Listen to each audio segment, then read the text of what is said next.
A 55-year-old hero on the witness stand, and an arrogant judge who told her to take off that medal. What was about to happen in just a few minutes would be the biggest mistake of that judge's life, because that piece of metal was actually a symbol of a sacrifice that saved a dozen soldiers, and someone who knew this truth had no intention of staying silent while a woman's honor was trampled. The courthouse in the quiet town of Maple Creek, Colorado, was filled with a deceptive tranquility that Tuesday morning. Beams of sunlight streamed through the tall windows, illuminating the dust motes dancing in the air and painting golden paths across the polished wooden floors. But this bright image couldn't hide the tension that had seeped into the walls. On the witness stand sat 55-year-old Samantha Holloway. She wore a professional navy blue blazer. Her salt and pepper hair was pulled back in a simple bun. The lines on her face were a map of years spent under mountain winds and a relentless sun. She carried herself with the discipline of a soldier. Her shoulders were straight, her chin slightly raised, her gaze fixed forward without a hint of hesitation. This posture wasn't of defiance, but of unshakable self-control. And on the lapel of her jacket, one thing shone: the silver star. That medal was the silent proof of a turning point in Samantha's life, of impossible decisions made in the midst of fire and smoke. Opposite her, perched on his imposing bench as if it were a throne, Judge Arthur Graves presided over the case. Graves was a man who came from generations of old money, who had never faced a real hardship in his life. To him, concepts like military service and patriotism were occupations for the lower classes, hardly worthy of respect. He was in the twilight of his career, and his depleted patience for everyone and everything had curdled into arrogance. As he toyed with the expensive ring on his finger, his eyes fell on the medal on Samantha's lapel. The faint, condescending smile that touched his lips betrayed just how inappropriate and annoying he found this woman's display in a simple property dispute case. After the prosecutor introduced the witness, Judge Graves pierced the silence, not with his gavel, but with his venomous voice. "Miss Holloway," he said, his voice as smooth as varnish but just as cold, "before we begin, let's clarify something. This courtroom is not a venue for a military parade. Please remove that piece of metal." A frozen silence fell over the room. Then a wave of whispers rippled through the gallery. The court reporter's fingers froze over the keyboard. Samantha didn't hesitate for a second. She looked directly into the judge's eyes, right into the center of his arrogant, questioning gaze. She said nothing. Because if the harsh lands of Afghanistan had taught her anything, it was this: some battles are fought in silence, and the greatest victories are won, not with words, but with dignity. Samantha's fingers slowly reached for the medal, almost like a ritual. The moment the cold metal touched her fingertips, her mind flashed back a decade to the hellish plains of Kandahar province. The metallic screech of a burning Blackhawk, the dying groan of its engine, and the thick smell of jet fuel filling the air, her friends' screams, the deafening roar of the all-consuming flames that painted the sky red. This medal was both the curse and the blessing of that day. It carried the weight of the lives she'd saved and the pain of those she couldn't. It was a weight this man in front of her could never comprehend. She slowly unfastened the pin from the thick fabric of her jacket. Everyone in the courtroom watched her every move, holding their breath. Samantha took the silver star into her palm, closing her fingers around it for a moment. She felt the raised engravings on the metal. Then, as if placing a sacred relic upon an altar, she gently set it down on the smooth wooden rail of the witness stand, right where everyone could see it. In that instant, the medal transformed from a badge of honor into a silent monument standing in defiance of the judge's arrogance. "May we proceed, Your Honor?" she asked. There was no trace of anger or hurt in her voice, only the weary but unwavering resolve of a person who had come to do her duty. Judge Graves leaned back, pleased with his small, cruel victory. "Of course," he said with his self-satisfied air, "now that we're free of these unnecessary distractions." Samantha's testimony began. The subject was simple. She was providing information about a property line between her and her neighbor, a boundary that had been ambiguous for generations. Everything she recounted was clear, her memory sharp as a knife, her statements honest and direct. But Judge Graves was determined to continue his humiliation. He frequently interrupted her answers, testing her memory with questions like, "Are you certain, Ms. Holloway, certain you were there on that specific date?" When Samantha replied, "Yes, I'm certain, Your Honor. It was my son's birthday. It's impossible for me to forget," the judge made a snide remark. "Let's hope your memory of the event is as sharp as the decorations on your jacket." With each comment, a few people in the room shifted uncomfortably in their seats. Even the jurors began to avert their eyes. But Samantha never lost her composure. She met every attack as a mountain meets a storm, silent, unshakable, and upright. Inwardly, she was doing the breathing exercise she used on difficult missions. 4 seconds in, hold for 4, 4 seconds out. The rhythm kept her mind clear, preventing her anger from taking control. Her fortitude seemed to fuel the judge's arrogance even more.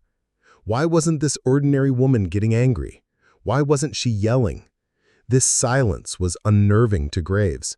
He was a man who fed on belittling others, and Samantha was refusing to give him that satisfaction. The testimony lasted about 20 minutes. Finally, Samantha said in a clear voice, "That is all I have to say, Your Honor." "Very well, you may step down," the judge said, dismissing her with a wave of his hand. Samantha calmly rose from the stand. She paused for a moment. Her eyes fell on the silver star, lying alone and abandoned on the wooden rail. A storm was raging inside her.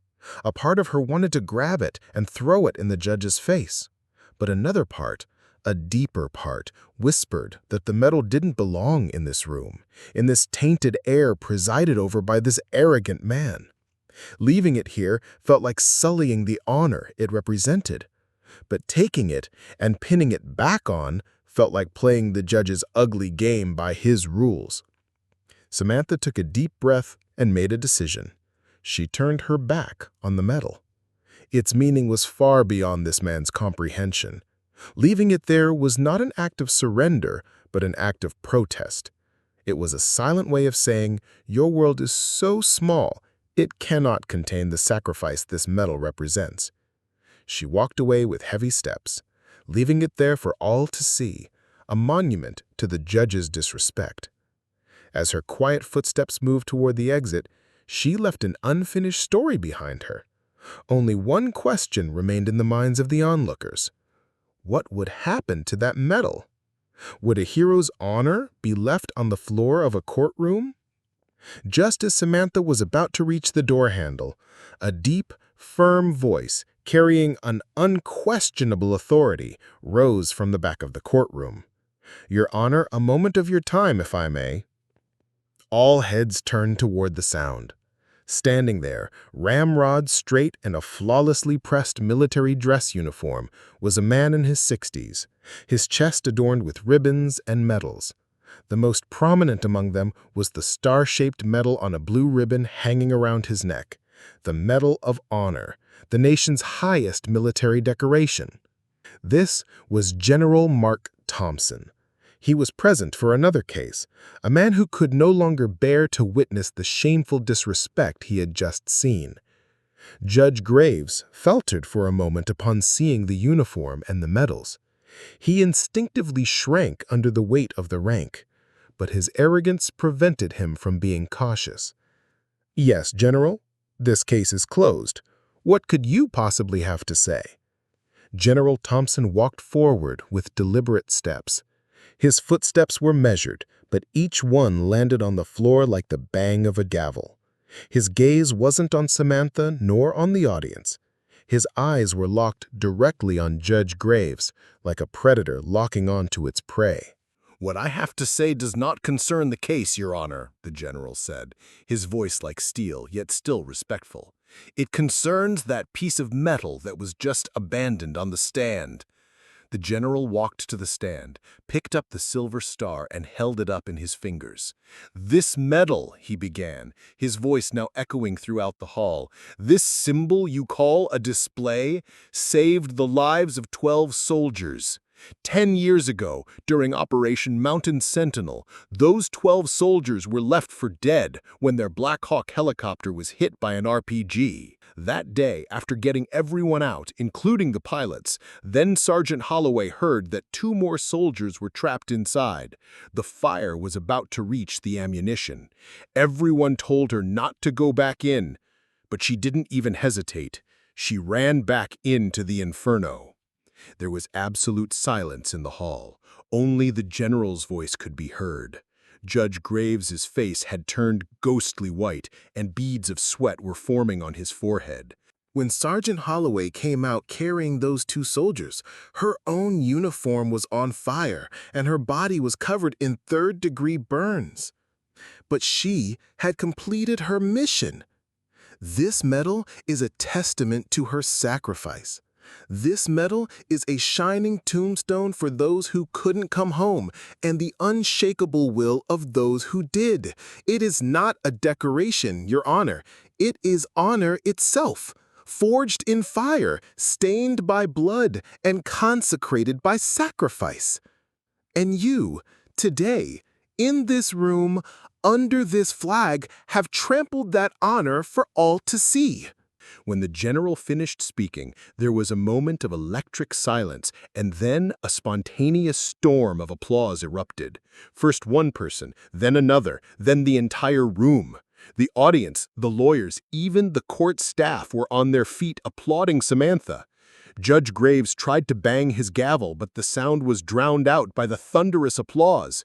Samantha stood by the door, her shoulders shaking as she wept silently. These were not tears of sorrow, but tears of release, of years of pent-up emotion finally set free, of her honor being restored. General Thompson walked through the crowd and stood before Samantha. He gently pinned the medal back where it belonged, on the lapel of her jacket. "This belongs with you, Sergeant," he said softly. "We are proud of you." The events of that day marked the end of Judge Arthur Graves' career. General Thompson filed a formal complaint with the Department of Defense and the Judicial Commission. The story was leaked to the press by a local reporter who had been in the courtroom, and it exploded on social media with the hashtag #HonorSamantha. Headlines like "Judge Who Disrespected War Hero" dominated the national news cycle. The public pressure became so immense that Judge Graves was forced to request an early retirement a few weeks later, citing personal health issues, before an official inquiry could even begin. He faded away quietly and dishonorably into the footnotes of history. But Samantha Holloway continued to live with her honor intact. Samantha's story is a reminder that true heroism and honor can never be condemned to silence. It shows that in the face of arrogance and injustice, justice can come from the most unexpected places. If you believe that honor is paramount and you love inspiring true life stories like this, don't forget to subscribe to Truth in the Mirror and share your thoughts on this video in the comments below. Remember, behind every reflection, there's a truth waiting to be told.